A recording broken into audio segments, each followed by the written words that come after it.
Doctor Yunus Tarique Rahman বৈঠক নিয়ে আমাদের সঙ্গে এই মুহূর্তে কথা বলার জন্য স্টুডিওতে আছেন অতিথি হিসেবে রাজনৈতিক বিশ্লেষক ডাক্তার জাহিদুর রহমান।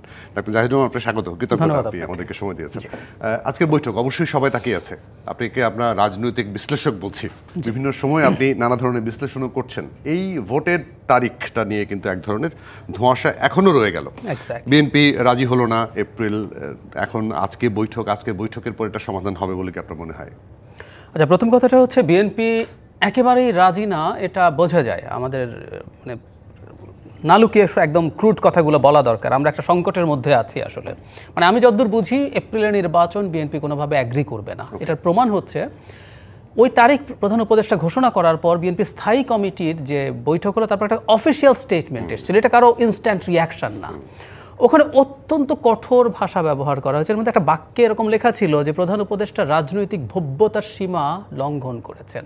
আমি এই বাক্যটা দেখে এটা বুঝতে পেরেছি, যখন সুচিন্তিতভাবে আপনি এটা লেখেন এবং জাতির সামনে, জনগণের সামনে এবং সরকারের সামনে এটা দেন, মানে আপনি বার্তা দিতে চেয়েছেন I am very tough on this. So এপ্রিলে নির্বাচন বিএনপি মানছে না, শিওর।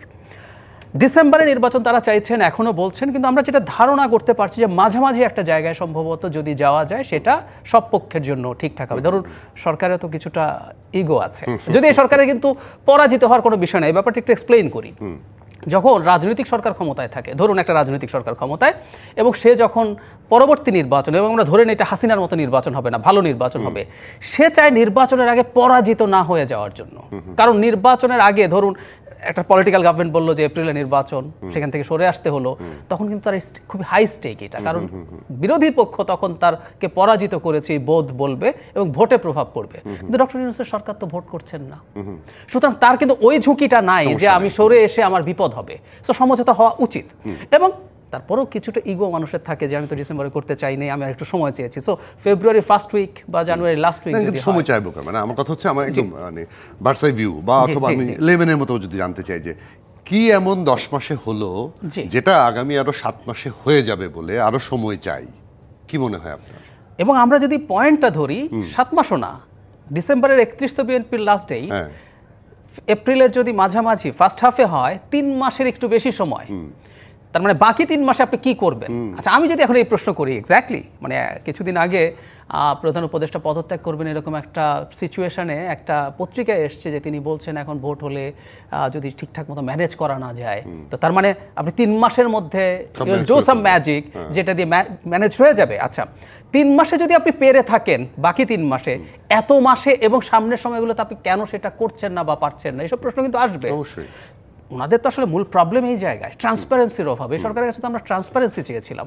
ইভেন আমি বিএনপির একটা জিনিস কোট করতে চাই, জনাব সালাউদ্দিন আহমেদ যখন ওই যে ঐক্যমত্য কমিশন দ্বিতীয়বার বসলেন, ওখানে একটা বক্তৃতা করেছিলেন, ওটা কিন্তু সবার সামনে এসছে।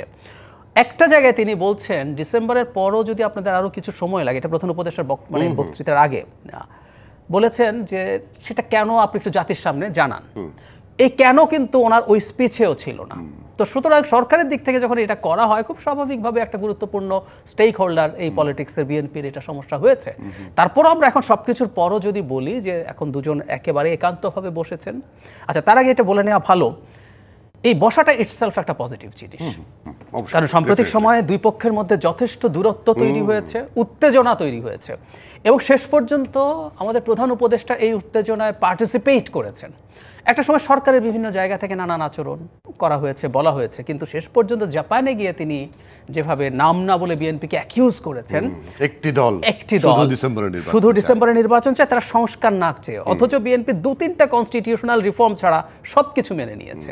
সো এক অর্থে এগুলো ডিসইনফরমেশন, আমরা একটু যদি সরিয়ে রেখেও বলি।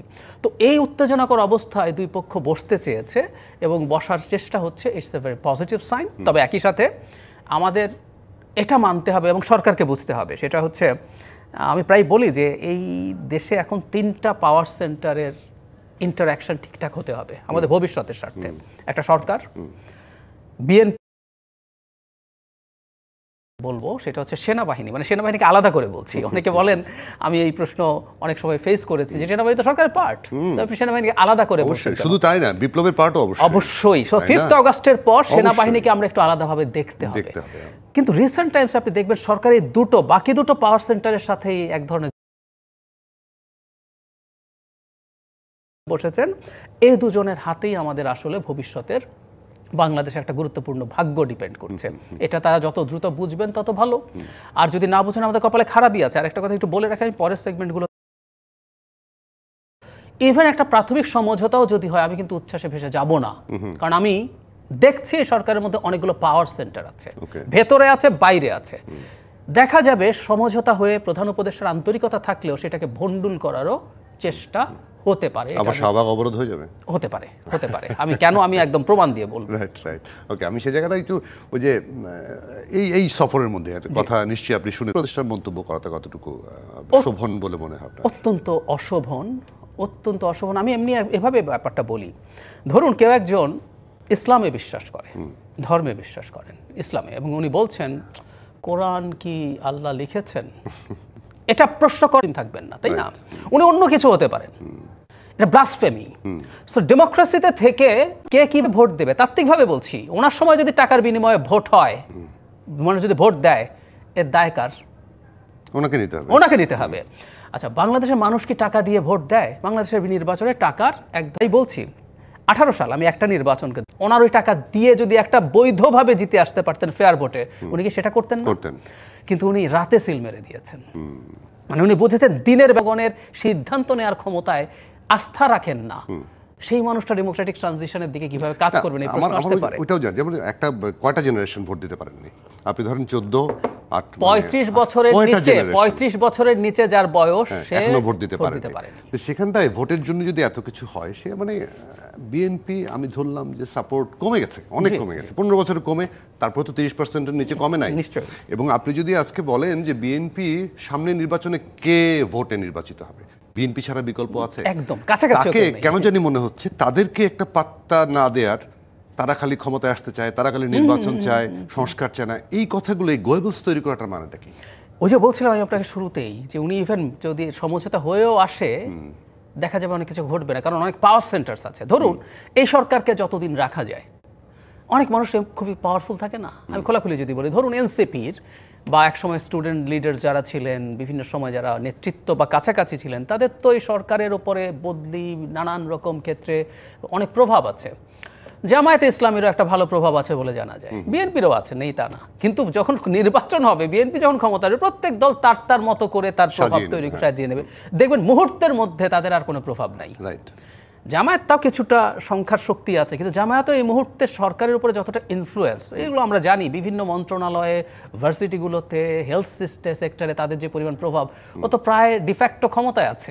তো তার কাছে তো এটা ভালো লাগবে না এটা থেকে সরে যাওয়া। বা কিছু ব্যক্তি আছেন সরকারের ভেতরে এবং বাইরে, তারা এই পাওয়ারটাকে খুব এনজয় করছেন।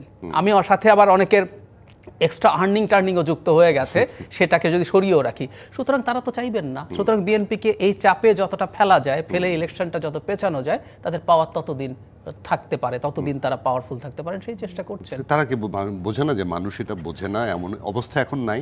সমস্যা কি পাওয়ারের প্রবলেম আছে সম্ভবত। ধরুন শেখ হাসিনা 5 তারিখ সকালেও বলছেন তুমি গুলি করে আমাকে ক্ষমতায় রাখো, তার ছেলে আর তার বোন তাকে বোঝাচ্ছেন, খেয়াল করুন।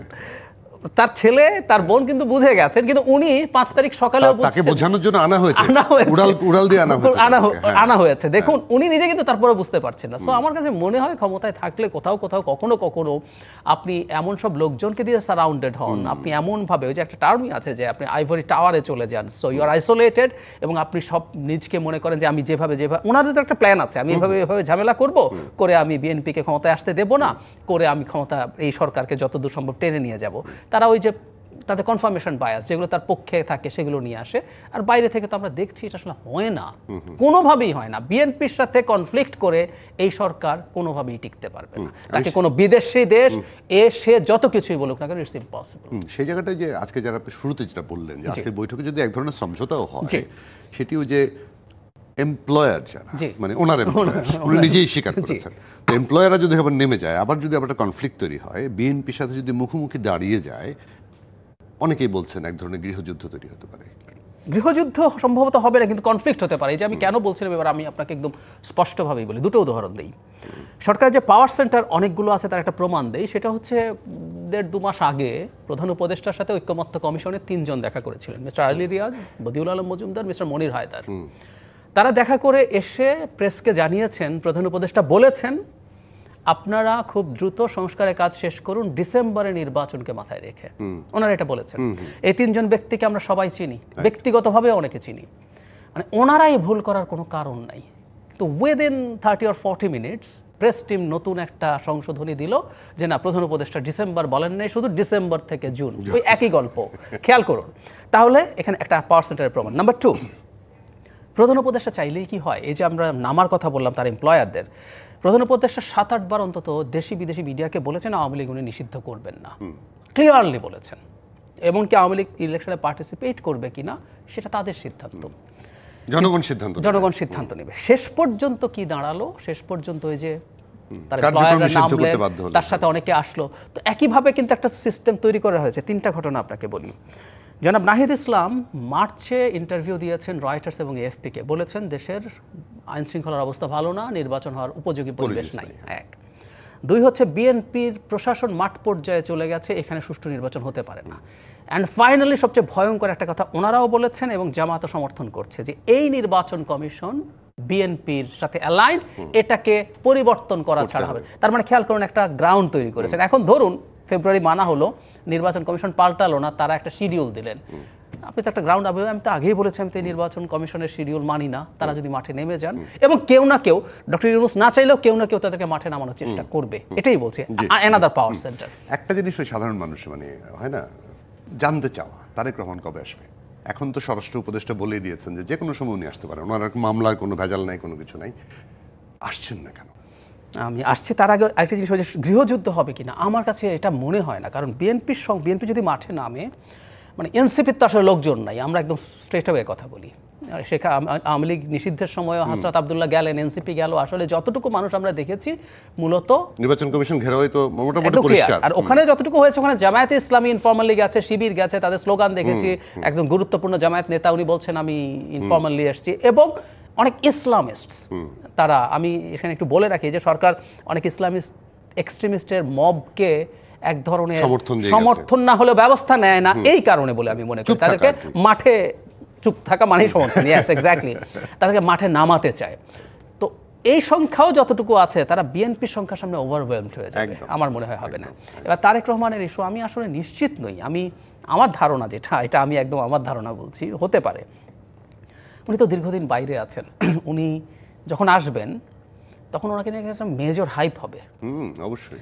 তো এখন আমি ধারণা করি, আমি জানি না আসলে, সেটা হচ্ছে নির্বাচনের শিডিউল ঘোষণার পর যদি তিনি আসেন, ওনাকে নিয়ে যে হাইপ তৈরি হবে, সেই হাইপটাকে দিয়েই ইলেকশনটা পার হয়ে যাওয়া যাবে। পারহ্যাপস এটা একটা কৌশল হতে পারে। একদম পরিষ্কার। ডাক্তার জাহিদুর রহমান, অনেক ধন্যবাদ, অনেক কৃতজ্ঞতা আমাদেরকে আজকে সময় দেওয়ার জন্য। ধন্যবাদ। দর্শক, আমাদের সঙ্গে রাজনৈতিক বিশ্লেষক ডক্টর জাহিদুর রহমান ছিল। এখন এই মুহূর্তে নিচ্ছে একটা বিরতি, সঙ্গে থাকবেন।